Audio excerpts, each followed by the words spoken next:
Assalamualaikum warahmatullahi wabarakatuh. Halo teman-teman, saya Ina Mayasari, NIM 0307212036, mahasiswi Manajemen Pendidikan Islam di Universitas Islam Negeri Sumatera Utara. Di sini saya ingin memberi informasi menarik yang akan menambah wawasan dan pengetahuan kalian.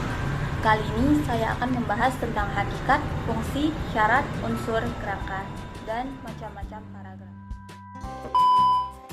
Langsung saja kita ke topik pertama, yaitu hakikat paragraf. Bila kita memperhatikan sebuah karangan, akan terlihat ada beberapa kelompok kalimat yang jumlahnya tidak sama. Hal itu bergantung kepada luas dan sempitnya ide yang akan disampaikan oleh pengarang. Selain itu, penulisannya pun ada yang menjorok ke kanan antara 5-7 ketukan.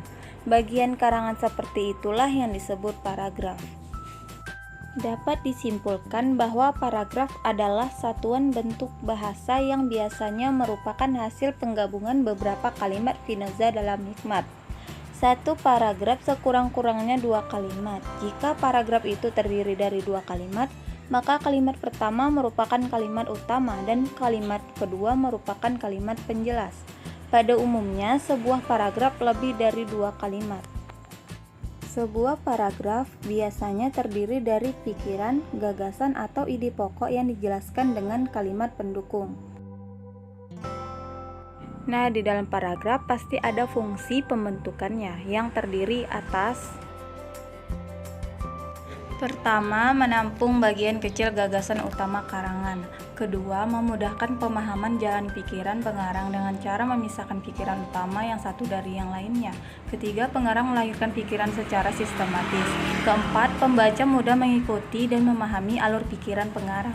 Kelima, membentuk penggalan-penggalan pikiran pengarang. Dan yang keenam, memungkinkan perhentian lebih lama daripada akhir kalimat dan konsentrasi terhadap pikiran utama. Selanjutnya, syarat pembentukan paragraf. Syarat-syarat pembentukan paragraf yaitu: A. Kesatuan. Dalam satu paragraf hanya berisi satu pikiran utama. B. Kepaduan. Hubungan antar kalimat dalam satu paragraf berkaitan. C. Isinya relevan dengan karangan. Dan D. Pengembangan sebuah kalimat utama dalam sebuah paragraf dikembangkan dengan kalimat-kalimat penjelas. Topik selanjutnya yaitu unsur-unsur paragraf yang terdiri atas 3 unsur. Pertama, kesatuan. Kalimat-kalimat dalam satu paragraf harus menggambarkan hubungan dan menunjukkan ikatan untuk mendukung satu gagasan dan pikiran sebagai pokok pikiran. Kesatuan berarti ada hubungan mengenai masalah dan tema dalam pengembangan. Unsur yang kedua yaitu koherensi. Kekompakan hubungan antara sebuah kalimat dengan kalimat lainnya yang membentuk satu paragraf. Koherensi atau kepaduan yang baik terjadi hubungan timbal balik antara kalimat yang satu dengan kalimat yang lain. Misalnya, dalam kalimat awal menjelaskan tentang keindahan alam Indonesia, maka dalam paragraf tersebut berisi hal yang sama. Unsur yang terakhir yaitu pengembangan. Gambaran mengenai kesatuan dan penyatuan akan jelas terlihat dalam pengembangan paragraf. Informasi-informasi dan keterangan yang diberikan ada hubungannya dengan kalimat-kalimat yang harus berkembang dalam paragraf tersebut. Selanjutnya yaitu kerangka paragraf. Sebelum membuat paragraf, sebaiknya menyusun kerangka paragraf terlebih dahulu. Karena dengan menyusun kerangka paragraf, maka akan mempermudah penulis dalam membentuk sebuah paragraf. Penyusunan paragraf sebagai berikut. 1. Menentukan tema. 2. Menentukan ide pokok dengan menuangkan kalimat yang menjadi ide dasar paragraf. 3. Menuliskan kalimat penjelas untuk mendukung ide pokok. Dan yang keempat, menuliskan kalimat penjelas untuk mendukung ide pokok. Nah, topik yang terakhir yaitu macam-macam paragraf. Macam-macam paragraf dibagi berdasarkan isi, letak kalimat utama, dan fungsinya. Nah, kali ini saya hanya menjelaskan macam-macam paragraf berdasarkan isinya, yaitu narasi, deskripsi, eksposisi, argumentasi, dan persuasi. Yang pertama yaitu narasi. Narasi adalah paragraf yang menceritakan atau mengisahkan suatu kejadian atau peristiwa. Bentuk ini mementingkan urutan kejadian dan tokoh Sudarno dalam hikmat.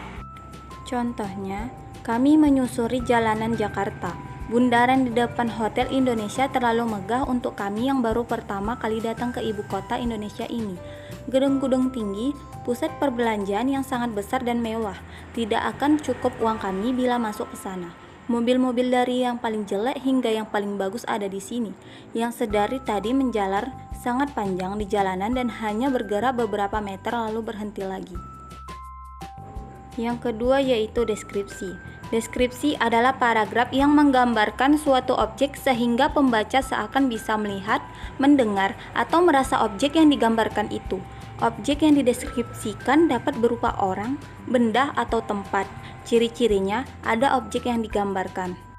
Contohnya, lebar sungainya yang hanya 6 meter membuatnya aman sebagai tempat berenang.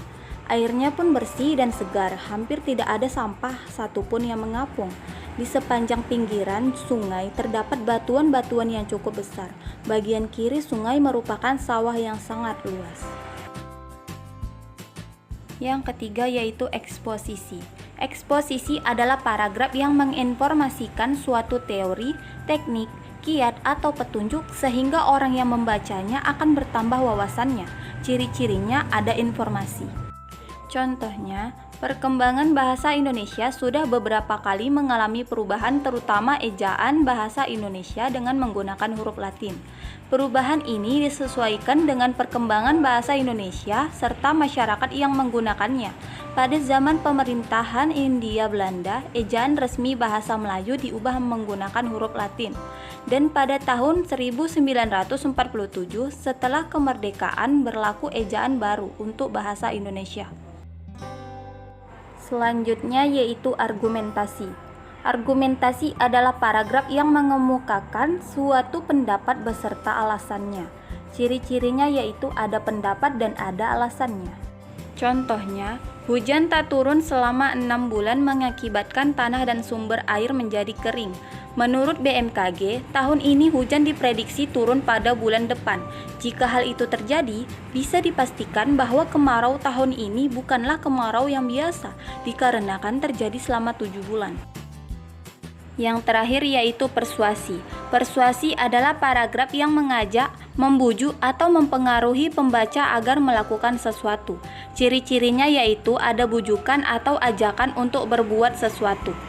Contohnya, setiap manusia di dunia ini pasti ingin bisa berprestasi. Hal itu karena prestasi merupakan suatu hal yang sangat membanggakan baik bagi diri sendiri maupun orang tua. Orang tua mana yang tidak bangga jika anaknya berprestasi? Namun, mencapai prestasi bukanlah hal mudah. Prestasi tidak bisa didapatkan hanya dengan usaha yang kecil. Perlu diadakan pengorbanan yang luar biasa di dalamnya untuk menghadapi kerikil-kerikil tajam yang siap mengadang di depan. Itu saja penjelasan saya mengenai paragraf. Semoga apa yang saya sampaikan bermanfaat bagi kita. Dan apabila ada kekurangan dan kesalahan kata, saya mohon maaf. Sampai jumpa di video selanjutnya. Assalamualaikum warahmatullahi wabarakatuh.